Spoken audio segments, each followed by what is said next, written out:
안녕하세요. 기하 두 번째 시간입니다. 이 실제 수업 시간이 2시간으로 붙어 있다 보니까 우리는 매번 2시간씩 수업을 해야 되거든요. 좀 지치고 힘들기도 한데 분명히 1시간보다는 짧을 거예요. 그래서 힘내서 열심히 강의를 들어보기로 합시다. 켜놓고 다른 페이지를 연 친구들 분명히 있을 거예요. 자, 돌아오세요. 오래 걸리지 않습니다. 딴 거 보지 마세요. 어차피 지금 인터넷 뒤져봐도 오늘은 선거 얘기밖에 없습니다. 이런 데 재밌는 게 하나도 없어요. 들어오세요. 배속으로 혹시 강의를 해놓은 친구들, 선생님 목소리가 그렇게 막 얇고 간사하지 않습니다. 자, 원래 배속으로 돌아와서 조금만 주의 깊게 얘기를 들어주십시오. 자, 갑시다.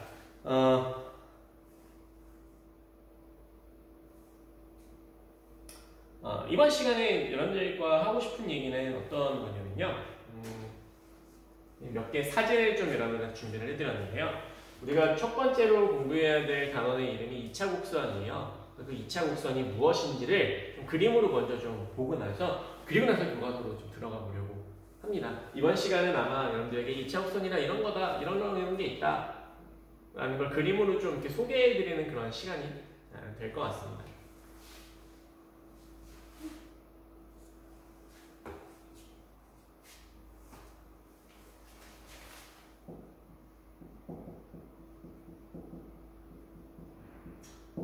단원의 제목이 2차 곡선인데요. 2차 곡선이 뭐 어떤 의미를 가지고 있느냐. 2차 곡선이라는 건 말 그대로 2차, 식으로 되어 있는 곡선을 말하는 거예요. 그 곡선을 방정식으로 썼더니 2차항이 있네? 2차항이 최고네? 2차항으로만 되어 있네? 그런 애들을 우리는 2차 곡선이라고 합니다. 그런데 이거는 함수라고 부를 수는 없어요. 함수라고 부를 수 없는 이유가 뭐냐면 함수의 정의에 맞지 않기 때문이에요. 함수의 정의가 뭡니까? 정의역이 딱 하나의 치역과만 대응이 돼야 되는데 얘는 정의역 하나가 두 개의 값을 가지게 되거든요. 함수가 아니에요. 그래서 우리 이걸 방정식이라고 나타내는데 이 곡선을 방정식으로 표현할 수가 있는데 그 방정식이 딱 2차항으로 되어 있어요. 최고차항이 2차예요. 그런 애들을 우리가 통칭해서 2차 곡선이라고 부르는 겁니다. 방정식으로 만들어내는 건 나중에 이제 교과서 들어가서 그래프를 통해서 보게 될 거고요. 자, 2차 곡선에는 그럼 어떤 것들이 있는가 먼저 좀 살펴볼 필요가 있겠죠. 자, 그림이 좀 어둡긴 한데 보이시나요? 여기 이렇게 꽃갈모자가 하나 있습니다. 원뿔이 하나 있어요. 자, 되게 오래된 그리스 할아버지가 처음에 생각했던 방식인데요. 이 원뿔을 심심해서 잘라봤어요. 자, 이렇게 잘랐어요. 뚝! 넥 슬라이스 딱 쳐냈어요. 단면이 뭔가 잘 생각해 보십시오. 원뿔을 딱 잘라냈어요. 원뿔 대가 만들어지죠? 위에 단면은 뭡니까? 원. 동그란 원이 생겨요. 자, 이걸 우리 알고 있는 그냥 원이에요, 원. 그런데, 자, 여기서 이제 조금씩 변화를 주기 시작합니다. 아주 약간만 비스듬하게 잘라줍시다. 이렇게 비스듬하게 잘랐어요. 단면이 어떻게 될까 생각해 보시나요? 단면은 어떻게 될까요? 좀 길겠죠? 분명 둥글긴 할 텐데 좀 길어요. 어떤 모양이 되느냐? 이렇게 좀 긴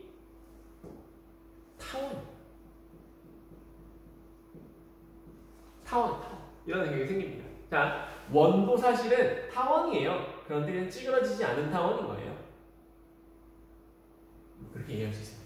자, 그럼 이번엔 한 번 더 잘라볼게요. 이번엔 어떻게 자르느냐? 비스듬히 잘라요. 비스듬히 잘라. 근데 어떻게 비스듬하게 자르느냐? 원뿔에 이게 뭐죠? 뭐니? 뭐야? 모선과 평행하게 잘라놨어요. 정확하게 모선이랑 눈에 보이는 모선과 평행하게 뚝 잘라놔요. 자, 그럼 이렇게 단면이 생긴단 말이에요. 어두운 부분에 단면이 생기겠죠. 그래서 이렇게 단면이 생깁니다. 이걸 옆으로 바깥으로 끄집어내면 단면이 이렇게 생겨요. 이렇게 아치형의 모양의 곡선이 하나 생겨요. 이것을 우리는 포물선이라고 부를 겁니다. 포물선. 위로 블록한 2차 함수처럼 생겼죠? 걔도 포물선이에요. 자, 우리 이거 포물선이라고 합니다. 자, 다음 마지막 하나. 자, 비스듬하게 자를 건데 이번에는 더 각을 크게, 더 세워서 자를 겁니다. 모선보다 기울기가 커요. 작은 거지? 이렇게, 자, 위와 아래에서 뚝 자릅니다. 자, 그럼 이렇게 되면, 자, 곡선이 포물선이랑 비슷하기는 해요. 포물선이 비슷한 모양이 생기긴 하는데, 자, 이런 모양의 곡선이 하나 생깁니다. 비슷하긴 한데 굳이 따지자면 얘가 조금 더 뾰족하게 생기긴 해요. 자, 이 생긴 이 곡선을 우리는 쌍곡선이라고 할 겁니다. 이름이 잘 와닿지가 않죠? 자, 이 세 가지 타원, 포물선, 쌍곡선 이 세 가지를 어쨌든 묶을 거예요. 그래서 이 세 가지를 통칭해서 우리는 이것을 2차 곡선이라고 부를 겁니다. 타원, 포물선, 쌍곡선 모두 다 방정식으로 표현을 해보면 다 2차식으로 표현이 돼요. 그래서 여기 나와 있는 이 세 개의 곡선들을 모아서 우리는 2차 곡선이라고 할 거고 교과서에도 포물선, 타원, 쌍곡선 순서대로 따로 개념이 제시가 되어 있어요.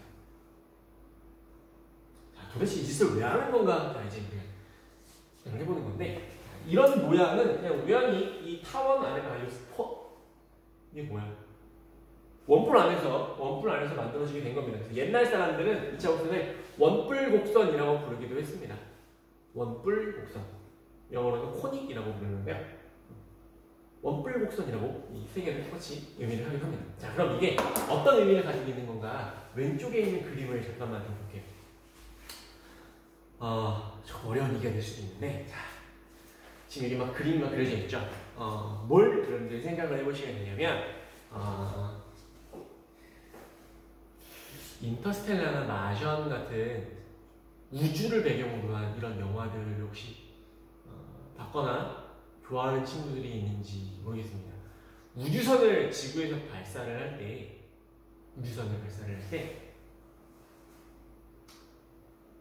아니면 인공위성 같은 걸 생각을 하면 되겠죠? 인공위성이 지구를 막 돌아요. 그런데 인공위성이 지구를 도는 그 궤도를 보면 그냥 지구가 이렇게 있을 때 얘를 그냥 뺑글뺑글 동그랗게 도느냐가 아니라 타원 궤도를 이루면서 쭉 돌아요. 뭐 이건 여러 가지 이유가 있는데 이건 지구화 시간에 자세하게 설명을 들으시도록 하고요. 타원 모양으로 이렇게 둥글게 돌고 있어요. 당연히 지구에서 가까워졌다가 멀어졌다 이렇게 되겠죠. 달도 마찬가지잖아요. 달도 지구를 돌고 있는데 뭐 달이 가까웠다, 멀어졌다 하잖아요. 달의 인력이 세졌다 이렇게 했다 하잖아요. 근데 타원 궤도를 통해서 어느 하나의 이제 요 별을 뺑글뺑글 이렇게 도는 궤도를 형성한단 말이에요. 자, 뺑글뺑글 돌 때 이런 모양의 궤도를 돌아요. 그때 그 궤도의 모양이 타원이죠. 이러한 타원 궤도를 가지고 도는 거예요. 자, 그냥 하나 비유 예시를 드는 겁니다. 그러면 자, 두 번째, 포물선과 쌍곡선을 그럼 어떻게 표현을 내릴 수 있느냐? 만약에 궤도가 쌍곡선 모양이 된다면 쌍곡선은요 어떻게 생겼냐면 지금은 이렇게 그냥 포물선처럼 비슷하게 생겼지만 이걸 굳이 왜 쌍곡선이라고 이름을 붙여놓은 거냐면요, 그래프를 그려보면 이렇게 쌍곡선처럼 생긴 게 하나가 더 생겨요. 방정식이 나타내면 쌍곡선 두 개가 생겨요. 이렇게 양쪽으로 이렇게 모양새가 생겨요. 쌍곡선이 이렇게 생겼어요. 근데 이 쌍곡선을 저 멀리서 바라보면 어떻게 되느냐? 쌍곡선은 그냥 이렇게 양쪽으로 마주보고 깜찍이 모양 이런 그래프가 생겨요. 쌍곡선은 어떻게 생겼냐?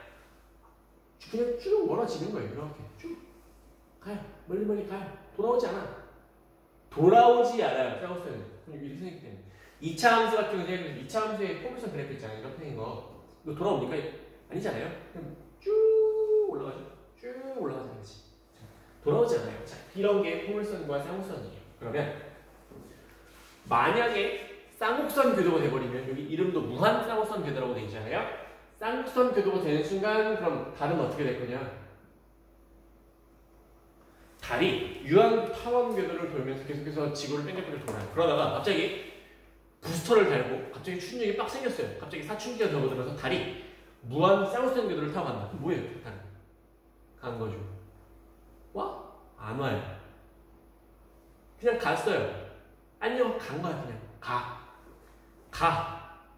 자, 돌아올 줄 알았는데 갑자기 힘이 붙었어. 애가 갑자기 힘이 붙어서 휙 가요. 돌아오지 않죠. 무한이니까. 무한 쌍곡선 궤도. 자, 달이 지구를 떠난다. 이거 잘 상수에 납득이 안 가는 얘기죠? 자, 바꿉시다. 똑같은 얘기예요. 인공위성이라고 하죠. 자, 인공위성 이렇게 경지궤도를 도는 인공위성이 있다고 칩시다. 그런데 잘 생각해보세요. 지구를 바탕으로 해서 돌다가 갑자기 인공위성이 나가요. 이게 바로 뭐지? 우주선이잖아요. 지구를 바깥으로 벗어났잖아요. 이게 우주선이죠. 자, 과학적으로 이제 접근을 한다면 그럼 이제 우리는 무슨 생각을 할 수 있느냐?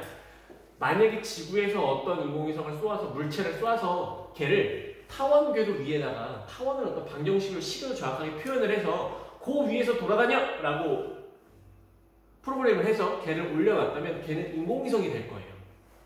그런데 만약에 쌍곡선 궤도, 쌍곡선의 방정식을 프로그램을 해서 그 수치를 정확하게 집어넣어서 야, 너 이 길 따라가! 라고 물체를 쐈다면 걔는 우주선이 되는 거죠. 무슨 말이냐?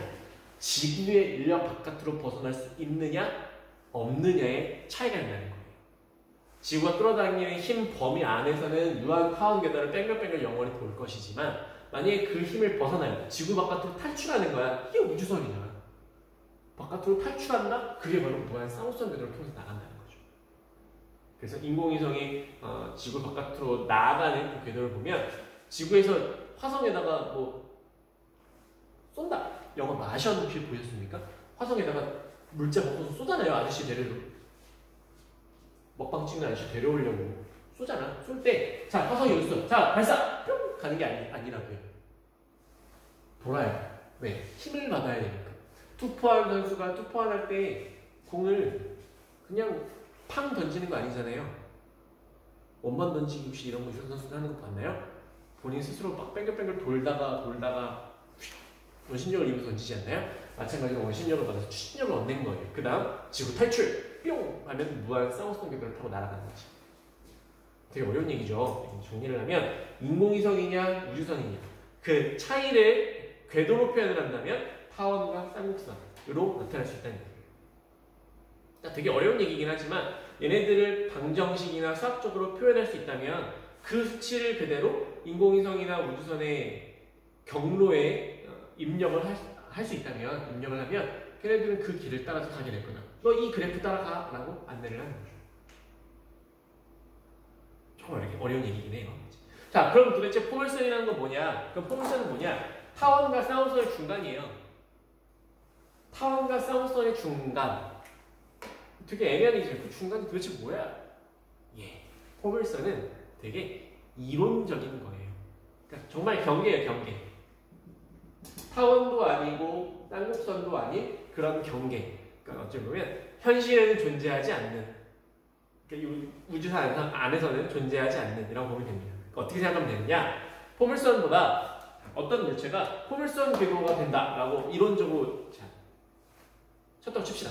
그러면 포물선 궤도보다 힘이 조금 약하면 추진을 좀 덜하면 그럼 걔는 바깥으로 못 벗어나는 거예요.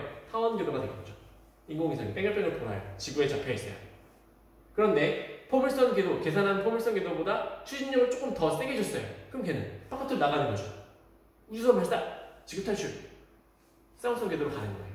그래서 이 타원 궤도냐 쌍곡선 궤도냐를 가늠하는 그 경계가 바로 이 포물선 궤도가 되는 거예요. 조금 어려운 얘기기는 해요. 그래서 이런 얘기 하나 있었어요. 여러분들 좀 들어본 적이 없을 수도 있는데 자꾸 지구학 얘기를 하게 되는데요. 하나만 해미해성이라는 걸 검색해보시면 지금 강의 틀어놓고 다른 페이지를 보고 있는 친구들 도저히 영상을 보기 싫다면 그럼 검색 초록창에 지금 헨리해성이라고 검색이나 해보세요. 딴 거 하지 말고. 헨리해성. 지구를 돌고 있는 해성이거든요. 이게 76년마다 지구로 와요. 진짜 와요. 지구로 와. 76년마다. 여러분들은 본 적이 없고요. 선생님 되게 어렸을 때 한번 봤어요. 내가 보진 못했고 왔었대. 이제 앞으로 좀 있으면 또 와요. 여러분 이제 볼 거예요. 선생님이 얘를 또 보려면은 나는 선생님은 좀 운동을 좀 많이 해야 돼. 아무튼 와요. 얘는 와. 자, 그럼 온다는 얘기는 헨리해성이 어딘가를 갔다가 돌아온다는 얘기야. 자, 그러면 이걸 그림으로 자꾸 한 번만 나타내보겠지. 지구가 이렇게 있다고요. 그럼 혜성이 이렇게 와요. 오다가 지구가 끌어당기잖아? 그럼 얘가 이렇게 끌어당기면 하다가 돌아서 그 원심력에 의해서 그대로 쭉 가는 거야. 얘는 이렇게. 그러니까 이렇게 들어와서 갈 길 가다가 지구네? 갑자기 나를 끌어당기네 끌려가는 거지. 끌려가지. 근데 원심력이 생겼잖니? 끌려당기잖아? 그럼 나는 그 추진력을 받아서 쭉 멀어지는 거예요. 그래서 처음에는 사람들은 한번 왔다가 갔다고 생각을 했어요. 쌍극성 궤도라고 생각한 거지. 왔다가 쭉 간 거야. 무한이니까 다시 돌아오지 않는다. 근데 얘가 76년이 지났는데 비슷하게 생긴 애가 또 온 거야. 76년이 지났는데 비슷하게 생긴 놈이 또 왔어. 뭐예요? 자, 화면 바깥으로 나갑니다. 자, 간 줄 알았어요. 간 줄 알았던 애가 다시 돌아온 거예요. 간 거야. 태양계 바깥으로 나가지 않았어요, 얘가. 저기 명왕성인가? 그쯤까지 뭐 이렇게 쭉 가다가 태양계 바깥으로 안 나갔어요, 얘가. 갔다가 다시 돌아온 거야. 그럼 뭐예요, 얘는? 돌아왔죠. 무한이야? 아니죠. 유한 타원 궤도를 돌고 있었던 거죠. 타원인데 엄청나게 긴 타원이었던 거죠. 엄청나게 긴 타원을 돌았던 거예요. 지금 여기 있는 거. 굉장히 찌그러진 타원인 거죠.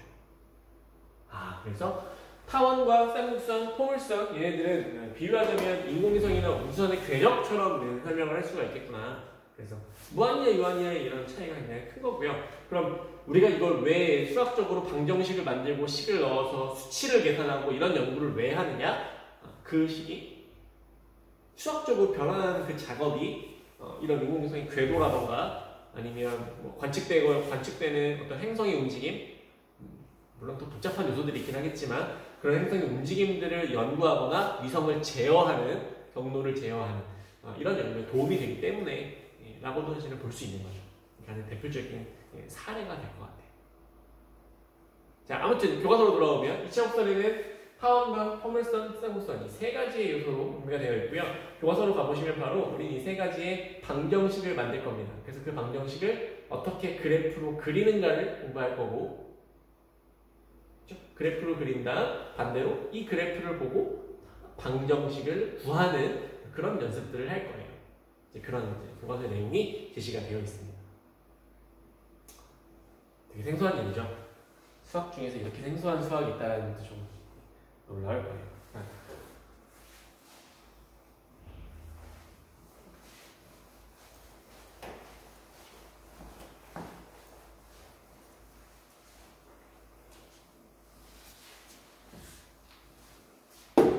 자, 이렇게 세 가지의 모양들을 다 정리를 해놨는데요. 포물면, 타원면, 쌍극면, 면이라고 해놨지만 그냥 우리는 눈에 보이는 대로 선이라고 그냥 생각하셔도 됩니다. 포물 맨 왼쪽에 나와 있는 포물선이에요. 포물선은 어떤 특징을 가지고 있냐면 포물선은 이렇게 생겼어요. 애들이 다 화살표가 지금 다 이렇게 생겼거든. 이렇게 뭔가 와요. 직진하고 있는 무언가가 와요. 빨간색인데 직진하고 있는 무언가가 와요. 이걸 뭐라고 생각하면 좋을까? 빛이에요. 빛이라고 생각합니다. 빛은 직진하잖아. 자, 직진해서 포물선 위에, 이 면이지만 포물선 위에 빛이 쭉 들어와요. 직진해서 와요. 그러면 자, 이렇게 곡선으로 생겼잖아요. 그러면 빛이 반사돼서 어딘가 반사되겠죠? 자, 반사되는데 걔네들이 다 이렇게 반사가 된대요. 근데 잘 보시면 반사되는 모든 빛들이 다 어떤 특정한 하나의 점을 전부 다 지나고 있어요. 교과서에서는 우리 이걸 나중에 초점이라고 할 건데, 포물선에 맞닿은 모든 빛들이, 포물면에 이렇게 생긴 그릇 같은 거에 맞닿은 모든 빛들이 전부 다 하나의 점에서 다 모여요. 빛 또는 전파도 직진하니까 라고 생각을 하면 될 것 같은데, 자, 어디에 이 성질이 이용이 될까 금방 생각해 볼 수 있습니다. 어쩌면 여러분들이 지금 집 앞에 베란다에 매달려 있는 게 있을지도 몰라요. 안테나. 얘요. 안테나. 얘는 면이지만 이렇게 휘어진 정도를 보면 이게 포물선이에요. 포물선만큼 휘어났어요. 그러면 왜 이렇게 하느냐? 자, 이건 선생님이 알기로는 전파망원경인데, 자, 전파가 쭉 추가가 됩니다. 반사가 되겠죠? 반사하면 그 전파들이 전부 다 한 점에서 모인다 그랬잖아요. 그 모이는 점, 그 공중에 푹 뛰어나서 여기다가 그 수신기를 달아놓은 거죠. 집에 달려있는 그 파라볼라 안테나, 그 안테나에도 보면 이렇게 가운데 꽃봉오리처럼 뚝 솟아올라가지고 끝에 수신기 하나 달려있는 게 있어요. 그것도 마찬가지야. 전파가 들어와서 반사가 되면 한 점에서 모여요. 초점에서 모여. 그 초점 위치에다가 수신기를 달아놓는 거죠. 왜 이렇게 하느냐? 전파 하나는 약하잖아. 전파가 약하잖아. 전파가 약한데 쭉 오면 모이잖아. 얘네들이 모이잖아. 좋잖아요. 그럼 다 세지겠지. 그래서 뭔가 영상을 수집하거나 빛을 모아서 더 빛을 강하게 한다거나 이런 역할 기능을 하는 거죠. 그래서 안테나에서 흔하게 사용을 하고 있습니다. 어려워요. 자, 두 번째 타워는요. 자, 이렇게 생긴 타워는 참고로 어떤 성질을 가지고 있냐면요. 점이 두 개가 있어요. 이것도 마찬가지로 초점이라고 부를 건데 타워는 초점이 두 개가 있어요. 그러니까 원은 중심이 하나잖아. 동그란 원에는 중심이 하나잖아요. 타워는 중심이 두 개라고 생각하면 돼요. 중심이 두 개네? 길어지겠네? 타원이야. 그래서 자, 그럼 이 두 개의 중심은 어떤 특징이 있냐? 이 초점에서 빛을 쐐니다. 전파를 보내요. 아무데나 전파를 보내. 그럼 그 전파 반사되겠죠? 어디로 갈까? 네, 다른 쪽 초점으로 가요. 다 어디다 갖다 쏴도 아무데나 안 쏴도 빵 쏘면 걔는 다른 쪽 초점으로 가요. 다 어디다 쏘든 그냥 뭐 여기다 쏴도 이리로 가고요. 여기다 쏴도 이리로 가요. 그래서 한 초점을 출발한 전파나 빛은 직진을 하면 반사돼서 다른 쪽 초점으로 가게 돼요. 뭐 이런 성질을 가지고 있습니다. 나중에 오프라인 계약을 하게 되면 타원 당구대라는 걸 이렇게 보여드릴게요. 어디다 당구공을 빵 쳐도 다 여기로 가는, 실제로 이렇게 가는 그런 모습을 살펴볼 수가 있습니다. 세 번째로 쌍곡면이 나와 있는데요. 쌍곡선은 아까 설명드렸다시피 곡선이 이렇게 두 개로 마주보는 깜찍이 모양으로 이렇게 모양이 나타나 있어요. 이렇게 생겼을 수도 있고, 이렇게 생겼을 수도 있습니다. 다 가능해요. 이런 성질들을 가지고 있는데, 쌍곡면은 사실 지금 눈으로 봐서는 어떤 성질을 가지고 있는지 되게 알기 어렵죠? 자, 이거는 뒤에 가서 예시를 통해서 이렇게 보여드릴 겁니다. 사실은 쌍곡면은 그렇게 많이 사용이 되지는 않아요. 포물면이 있기 때문에 저게 더 좋은 성질을 가지고 있기 때문에. 자, 이게 포물선의 대표적인 활용 사례 파라볼라 안테나 말씀을 드렸던 거고요. 자동차의 헤드라이트도 비슷한 성질을 가지고 있습니다. 자동차 헤드라이트도 전구는 하나잖아. 자동차는 어쨌든 전구는 하나예요. 헤드라이트 전구가 하나가 있어요. 근데 자동차는 멀리 봐야 좋으니까 빛이 앞으로 쭉 직진해서 뻗어줘야 되는 거잖아요. 반대로 자동차의 전구를 이렇게 하더라고 전구를 하나를 여기다 매다는 거야. 전구 반짝반짝한 애를 매달아요. 그리고 나서 그럼 빛이 발산하면 다 이렇게 반사가 되겠죠? 그럼 발산된 모든 애들이 전부 다 반대로 직진하는 거죠. 파라볼라 안테나랑 반대지. 파라볼라 안테나는 아까 이렇게 직진해서 왔던 애들이 한 곳에서 모이는 거 있잖아요. 지금 반대로 빛이 한 점에서 출발하는 애들이 반사되면 다 직진하는 거죠. 그러면 자동차를 탔을 때 앞으로 빛이 쭉 직진하는 모습을 볼 수 있는 거예요. 그런 성질을 가지고 있어요. 그래서 전구의 위치를 만약에 더 앞쪽으로 이렇게 쭉 끌어당겼다. 그러면 빛이 이렇게 모여요. 반대로 전구를 가까이 이렇게 가져갔다. 그럼 빛이 쭉 퍼져요. 그래서 운전할 때 가끔 여러분들은 잘 모를 수도 있지만 밤에 운전하다 보면 빛이 엄청나게 세게 비추고 있는 차들이 있어요. 그 차들은 얘를 가까이 끌어당겨가지고 빛을 쫙 퍼뜨리는 거예요. 위아래로 쫙. 뭐 그렇게 조절을 할 수 있는 거죠. 여기 그 설명들이 나와 있는 거죠. 초점보다 가까이 있으면 빛이 퍼지고, 초점보다 멀리 있으면 이렇게 좀 멀리 띄우면 빛이 이렇게 모이고, 이렇게 조절도 가능한 거죠. 카메라의 렌즈 이런 데서도 사실은 많이 활용을 하고 있는 사례입니다. 또 하나는 지금 그림에는 없지만 여러분들도 그런 걸 하면서 살았나요? 돋보기 가지고 태양이 비추면 돋보기 이렇게 비춰서 빛 막 종이 태우고 그런 게 있었거든요. 종이를 막 태워요. 마찬가지로 빛이 쭉 왔을 때 돋보기도 포물선 각도로 이렇게 볼록하게 생겼거든요. 이렇게 빛이 투과되면서 한 초점에 딱 모여요. 그 초점을 잘 찾아가지고 종이에다가 딱 갖다 대면 타죠. 불 붙죠. 왜냐면 태양이 뜨거우니까. 그럴 때도 사용이 됩니다. 이건 좀 약간 억지인데요. 맥도날드. 이거는 스페인에 있는 어느 성당 아닌데 포물선의 모양을 만들어 놓은 거라고 보시고요. 마지막으로 하나 예시를 들어주고 수업을 마치려고 합니다. 오늘은 교과서 안 갈 거거든요. 골치 아픈 숫자 안 봐요, 오늘은. 자, 혹시 이제 아직은 아닐 수도 있지만 뭐 의료나 이런 쪽이 보건이나 이런 의학 쪽에 좀 관심이 있는 친구들은 하나 중요한 사례일 텐데 신장결석 파쇄기예요. 그 신장결석을 치료하는 그런 방법인데 여기 콩팥에 심장에 이제 결석이 생기는 환자들이 있어요. 딱딱한 돌 같은 게 생기는. 그럼 그걸 계속해서 깨줘야 되는 치료를 해야 되거든요. 이런 계속해서 치료를 받아야 되는 이런 힘든 사람들이 있어요. 과거에는 이거를 사람 이 안에 있는 돌을 매번 수술을 해서 꺼내고 이럴 수는 없으니까, 그런 성질의 치료가 될 수 없으니까 뭐 약을 먹는다던가 아니면 평생 가지고 있다던가 뭐 이렇게 좀 제한이 있었는데, 최근에는 어떤 방식으로 모기가 있네요. 최근에는 어떤 방식으로 이 신장결석을 치료를 하냐면, 여기 의료기기에 있죠. 여기에 사람의 몸을 투과할 수 있는 어떤 그런 좀 미세한 전파 이런 것들을 사람 몸에 보내요. 네, 그 하나는 신장결석을 파쇄할 만큼의 힘을 가지지는 않아요. 자, 그런데 어떤 방식으로 얘를 만들어놨냐? 잘 보시면 이렇게 생겼습니다. 보이시나요? 사람 몸이 있고 여기 신장이 딱 있어요. 여기 안에 지금 결석이 있어. 딱딱한 게 있어. 이걸 다 파쇄시켜줘야 돼요. 치료를 해야 돼. 어떻게 하느냐? 아래에다가 타원을 만들어 놓은 거예요. 타원 각도로 의료기기 만들어 놓은 거야. 그래서 초점에서 전파를 빵 때려요. 전파를 어떤 특정 주파수에 전파를 빵 때려요. 그러면 아까 타원은 어떻게 된다 그랬죠? 타원은 이렇게 길쭉한 타원은 한 초점에서 발사되는 애들은 전부 다 다른 초점으로 모인다 그랬었죠.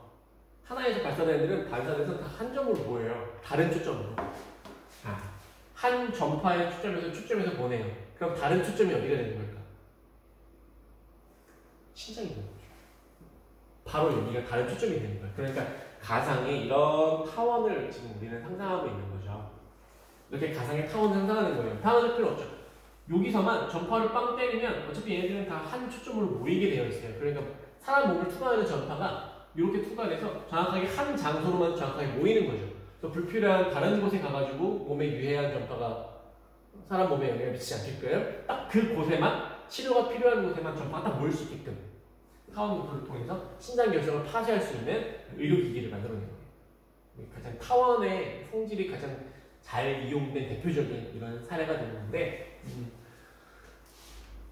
이런 어떤 그래프적인 특징들이 있습니다. 그래서 이런 것들이 실제로 우리 생활에 많이 이용이 되고도 있고요. 그러면 이제 우리가 공부해야 될 것은 뭐냐면, 이렇게 활용이 되는 2차 곡선들을 그럼 우리는 어떻게 수학적으로 표현해낼 수 있으며 그것을 어떻게 계산할 수 있는가, 이런 값들이나 수치를 어떻게 읽어낼 수 있는가, 그래프와 수식과의 관계를 어떻게 계산해내는가, 그런 계산 방법, 이런 것들을 교과서를 통해서 공부해 보기로 할 겁니다. 이게 여러분들이 하셔야 될 첫 번째 단원 2차 곡선에 대한 내용이에요. 지금까지 배웠던 수학과는 좀 차이가 좀 있죠. 계산에 좀 익숙하고 문제 열심히 푸는 공부를 해왔던 친구들은 좀 어렵게 느껴질 수도 있고 굉장히 생소할 텐데, 기하는 기하 나름대로의 어떤 의미와 가치를 충분히 가지고 있습니다. 그리고 처음 공부를 해보시다 보면 중학교 때 배웠던, 1학년 때 배웠던 2차 방정식이나 2차 함수 이런 것들이 결국엔 다 비슷하게 적용이 되는구나, 판별식도 필요하고 이런 계산을 하면 되는구나, 금방 적응이 되실 겁니다. 익숙해지실 거예요. 어려운 과목이기는 하고 온라인 클래스를 통해서 수업을 해야 되기 때문에 더 힘들 수도 있겠지만, 그래도 열심히 같이 한번 잘 해보기로 합시다. 오늘 첫 번째 수업은 여기까지 마치도록 하겠습니다. 수업에 대한 다른 안내는 온라인 클래스 홈페이지를 통해서 다시 안내를 해드리겠습니다. 수고 많으셨습니다.